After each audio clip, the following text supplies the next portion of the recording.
I have got the most important, most intimidating, longest, hardest session of this training block for the London Marathon. And the last time I attempted this session 2 weeks ago, it went horribly wrong. I wasn't able to hit my paces, I didn't complete the session, and I felt pretty horrendous afterwards. If today doesn't go well, I'm honestly going to be questioning whether I can reach the goals I have for the London Marathon in just a few weeks' time. Please go well. Later on in the video, I'm also going to give you a bit of an update on how training has been going the last few weeks up here, and spoiler alert, it's been pretty tough. It's hard today, but that's okay. We love the grind around here. Let's get into the session. And if you want to know how that London Marathon goes in just a few weeks' time, it's coming up around the corner, so make sure you hit that subscribe button and come along for the fun.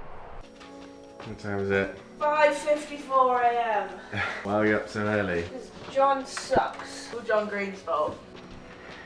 So when we have a session this early, some things that we have to prepare the night before, just because we literally have to be out of this house in 15 minutes.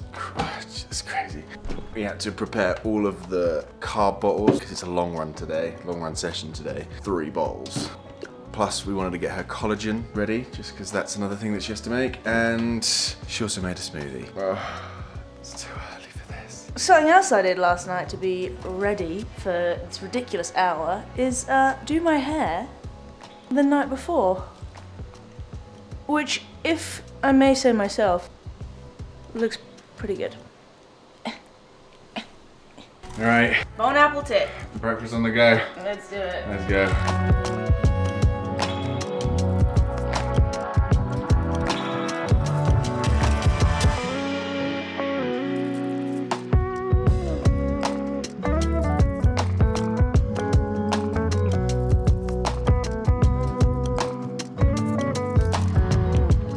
Daniel. Why'd you make us wake up so early, John? Not my fault. Yeah, it was. You could have put your foot down. I could have. I decided not to. I figured this way it causes Philly to stress less. She wakes up, she doesn't have time to think. Or the brain doesn't work well enough to think.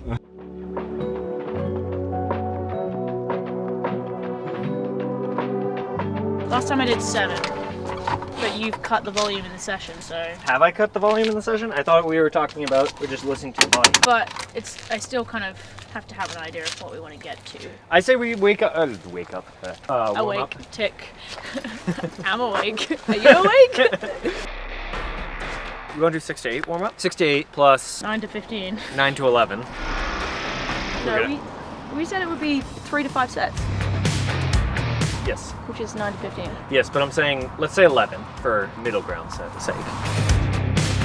So what is that? That puts us 6 plus 11, that's 17. I know there's a big range on it for mileage. That would be my thoughts, like as a warm up. Like 6 to 8 is fine. Because if not, we're doing a 12-mile warm up. Yeah, I'm not doing that. No!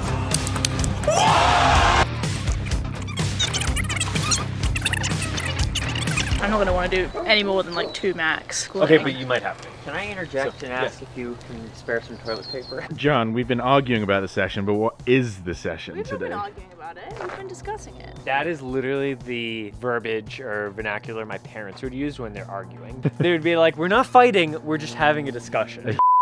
What is the session? Yeah, so we are shuttling paces. We're gonna do a longish warm up, possibly a longish cool down. We're gonna TBD it. I've told Philly this is 3 separate runs basically, and that's how we're looking at it. It is a wide range for distance on the workout, and we're just gonna kind of let her feel it out, listen to her body, and go from there. Yeah, what's the actual like session part of the run? 640s, 610s, 540s. Okay, he's lying. Do it again. 610s, 550s. 530s. And how's that structured? So that's like mile 1 is 610s, which means 610 to 619. Mile 2 is 550s, mile 3 is 530s, and then just repeat. So it's effectively 3 by... It's effectively sets of 3. Yeah, sets Yeah, of 3. which is why we're going 9 to 15, because I have 3 to 5 sets. Because 11 would be stupid. Like, imagine stopping on 11. Well, no. So to be clear, so if you're like, let's say we're at 9, you're like, I think I have like 2 more miles. I mean, at this point, what we might do is talk about, briefly, but it's an option. Is like, okay, we're gonna get rid of the typical shuttle at that point. If you don't think you're gonna do a full set next, and you're like, okay, I'm just gonna go. I just ran 530. I'm gonna go 6 flat 540s or something like that, or 6 flat 550s. Does that make sense? Yeah. You got bad breath, Philly. Put a little of this on the fucking dude. I want a bonus. 4. Actually, I'm fining you guys. What? You guys have faced a penalty. 4. Bad actions. that your Tampax? And she's out. Speed demon.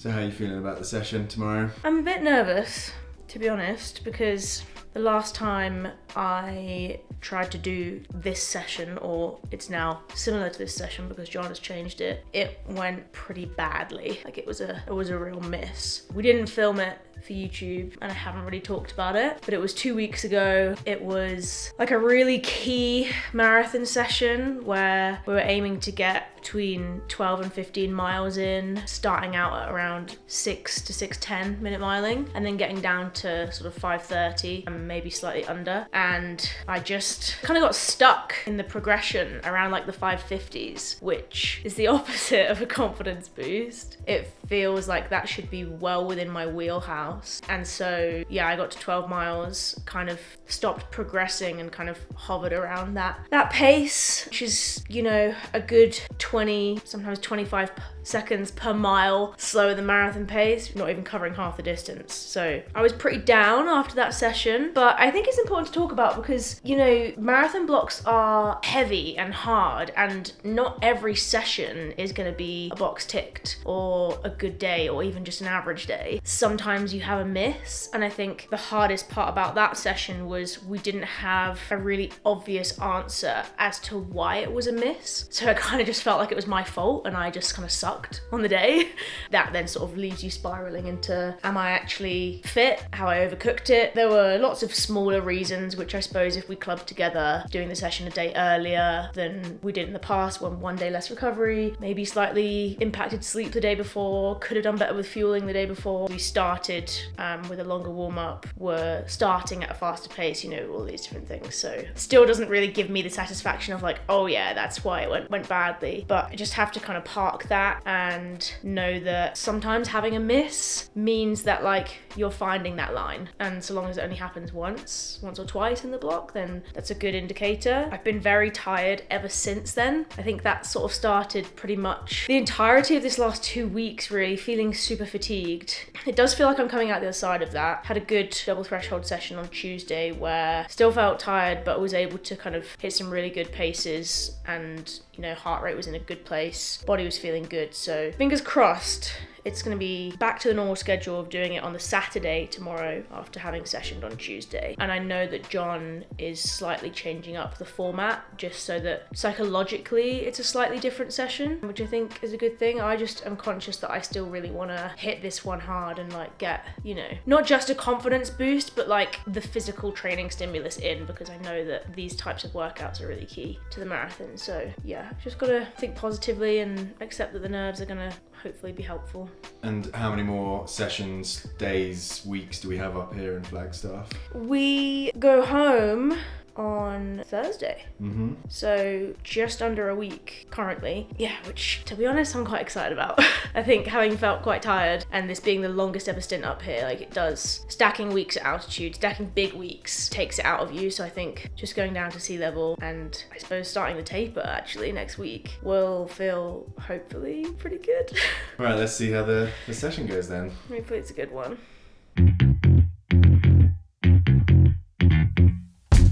So like I said earlier, I was pretty nervous going into this one because it felt like a lot was riding on it after the last long run workout was such a flop. And I stand by what I said. This workout is really going to feed into how I feel about setting those goals for London, which I will talk about in the cool down, so stick around for that. I do think I got myself into the headspace though where those nerves were helpful and got some adrenaline flowing. The goal was to set off on the slower side of all of those ranges, so in the high 610s, the high 550s and the high 530s for each mile, and then to gradually progress down as I got deeper into things. Which meant I had to curb that adrenaline, getting getting started, with the first mile being super controlled. And what I'll do is refer to those paces as slow, medium, and fast for simplicity. We all know that a 6:10 mile or a 3:50 kilometer isn't exactly slow, but you know what I'm saying. And I'd be lying if I said that those nerves went away the minute I started this session, because in all honesty, those first 6 miles, so the first 2 sets of pace shuttling, felt a little janky. I didn't feel rusty, but it was like my body, my legs felt neurally stretched. I think that's just from the sheer volume of training still in my legs, and thankfully I started to feel stronger and more comfortable the deeper I got into this workout, which is exactly what we want. Into the third set, which I knew could technically be the last, I started to feel like I was in my flow, so I felt confident to start to just squeeze those paces down a little bit, and this is where I ran the fastest of the fast miles at 5:29, which is 3:24 pace per kilometer, and I knew I had at least another set in me at this point. John checked in with me after that third fast mile, and we agreed I'd go another set, and he also gave me the green light to just squeeze the paces a little bit, I think because he could also tell I was feeling good. So the fourth set saw me run my fastest 3 splits for their respective pace ranges, and I was actually dipping under the original pace range for the medium and the fast miles as well. Not forcing the extra power, but just working with that natural progression, and really by this point, rather enjoying myself because I felt great. Had another quick check-in with John after that, whilst I was on the move, and I suggested that we go for a slower mile, somewhere between the slow and medium pace, and then finish hard with a fast mile, bringing us to 14 in total. He agreed, and I took that slower mile as a little bit of a reset, still pressing a little bit harder than the slow miles were before, and then I really leant into that last mile, knowing that I had the permission to really open up and that my body was giving me the cues that it felt good to do so as well. And there's just something about really hurting,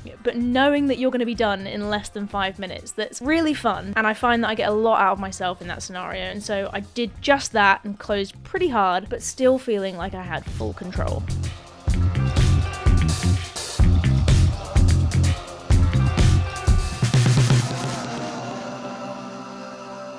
Fuck yeah.